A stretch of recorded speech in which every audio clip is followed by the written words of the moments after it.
Everybody, this is Trey Michael, and this is another segment of Applied Consciousness. I have so much that I want to say, and so little time to say it. Well, actually, I have eternity, but I have other obligations right now. I just want to say sorry to all of the my followers that's on YouTube that have been waiting for another positive message, another good vibe, or another experience that they can relate to. I wanted to say this to you guys. I've been I'll be up on 2 year mark in business, and I've seen a bunch of different perceptions, and I want to share some with you. I'm giving this as a warning because where we're at in our consciousness, we may be making judgments about other people that, how can I say it? You're making judgments on people based upon your perception. So I want to start here. When I was just a laborer, a worker, I used to perceive the supervisor, lots of supervisors, as people who just stay in the office and do nothing. Now, in my perspective, I didn't see them in the field as much. They weren't on the ground. And I believe, and when we did see them, they had papers in their hands, right? And they were barking out orders that they needed done. And I used to really say, man, if I was a supervisor, I would be out here with my guys. And it took years, maybe 20 something years, well, 10, 15 years from when I was working, that I finally became the supervisor. And when I became the supervisor, I realized that the guy on the ground didn't have to put any thought into what he was doing. He was given the order and the directive to how to proceed the process. But but he or myself was looking at that from the valley. See, the supervisor was looking at it from the top of the mountain, and he had to look down and coordinate your work with the work of 15 to 20 other people so that it can run congruently and flow smoothly. And that task was way more difficult than me just having to worry about the task that I had. See, the supervisor had to not only worry about my task, he had to worry about the task of 20 other people. And it's easy to control yourself. You know exactly what you're going to do, and if you choose to do it, you're going to do it. But it is so much more difficult to attempt to guide without offending or impeding on another person's, personality or belief system. That is a difficult task. So when that guy was away, that supervisor that I thought was a terrible supervisor, and I made judgments upon that man, I realize now that he was actually doing exactly what he was supposed to be doing, and that the work that he was doing was way further, was way more strenuous or stressful and complicated than the work that I was doing as the laborer. And then I remember being the supervisor and taking a look at the owners or those that were higher ups in the business.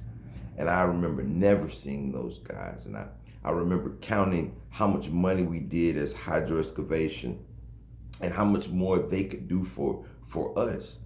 And then I became a business owner. And I realized that task was even greater than the supervisors and was so far more detailed than the operator could ever dream of. Now, you might ask, what does that have to do with consciousness? What does that have to do with my experience in the spiritual and physical realm together? And I think it has to do with this.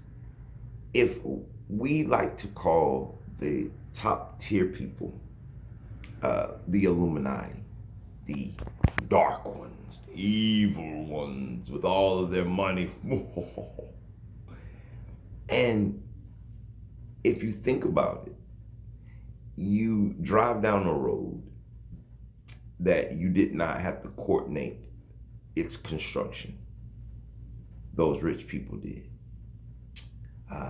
When your gas tank is on empty, you didn't have to go to create a Shell gasoline station, a refinery station to refine the gas that goes into your car. Those elites, or that Illuminati that we perceived as the Illuminati, they're the ones that did it. When you're hungry and you need a fast food, something to digest quickly, because you have to continue on the process of what you are choosing to do,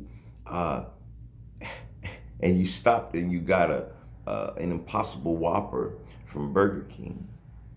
See, those were the elites that set those food places up so that you could eat. If you like to drink tea in the morning, tea is not a natural herb in the America.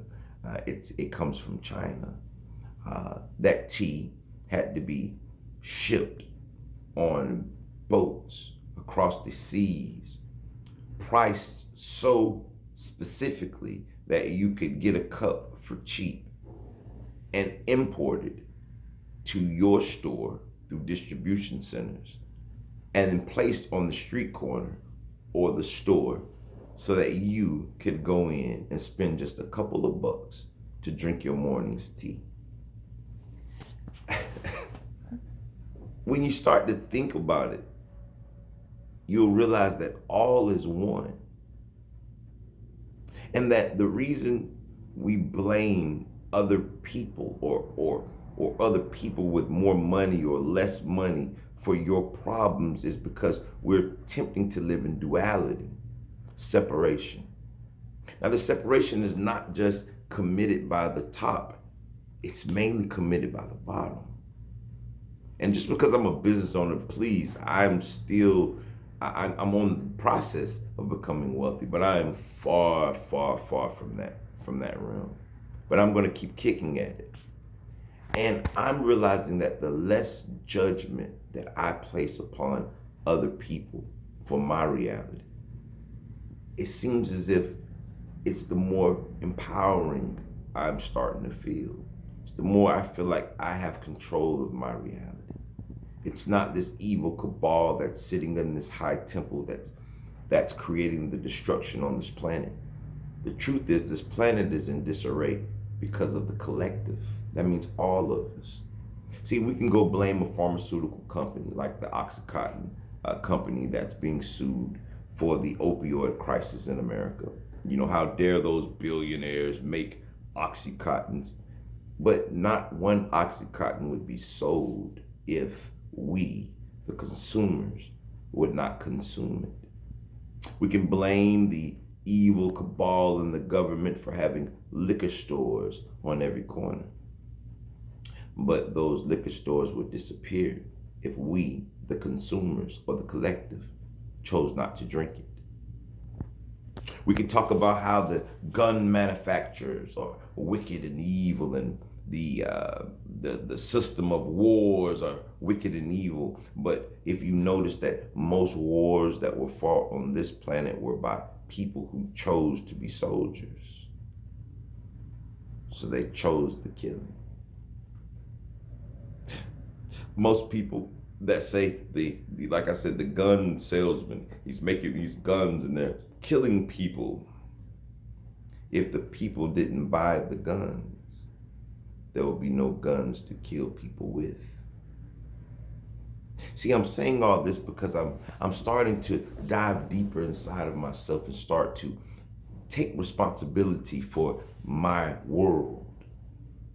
I'm starting to take responsibility for my life. See, I had to learn this on the road to Santiago. Shout out to Paulo Coelho. If you've never read the book, The Alchemist, please go pick it up. If you've never read the book, The Pilgrimage, it is enlightening. It'll show you things within yourself that you need to work on. I am, and I have been, and this is the reason I have not been on these YouTubes for a while, I have been working my behind off. Not in physical form, physically working. No, I've been working on me. I know December the 21st is around the corner. And I want to have the highest frequency, the highest vibration that I possibly can for that date and beyond, for this moment and beyond. I know that I came here to be my greatest version. And sometimes in order to be that, you have to start taking the blame and the responsibility for the things that are occurring in my reality. What I see, taste, touch, and feel is a reflection of what and who I am. I just wanted to share this with you guys today. And ladies, your perception is your reality. When you judge people, judgment will come upon you. So I'm starting to work on focusing on my energy, what I'm doing to help or hurt humanity. And when I make that change within, then I'll see that change without. Like I always say, live, love, and laugh. And namaste, namaste, namaste. Peace. You are creators. You are more powerful than you ever dreamed. Take responsibility for your actions. Look at yourself in the mirror and start making the change that you want to see in your reality. Whoa! The power had been with you all along. Peace.